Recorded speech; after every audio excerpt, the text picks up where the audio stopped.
श्री सुब्रह्मण्याय नमः। ॐ स्कन्दाय नमः। ॐ कार्तिकेयाय नमः। ॐ गुहाय नमः।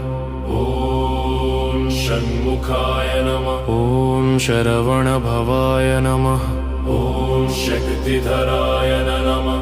ॐ कुमारस्वामिने नमः। ॐ स्वामिनाथाय नमः। ॐ सेनान्ये नमः। ॐ देवसेनापतये नमः। ॐ शिवसुताय नमः। ॐ पार्वतीनन्दनाय नमः। ॐ अग्निजाय नमः। ॐ गङ्गासुताय नमः। ॐ कृत्तिकासुनवे नमः। ॐ तारकासुरसंहारिणे नमः। ॐ सुरसैन्याधिपतये नमः। ॐ शिखिवाहनाय नमः। ॐ मयूरवाहनाय नमः। ॐ वेलायुधधराय नमः। ॐ शक्तिपाणये नमः। ॐ सुब्रह्मण्येश्वराय नमः। ॐ शरवणोद्भवाय नमः।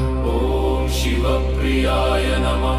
ॐ शान्ताय नमः। ॐ भक्तवत्सलाय नमः। ॐ सर्वदेवस्तुताय नमः।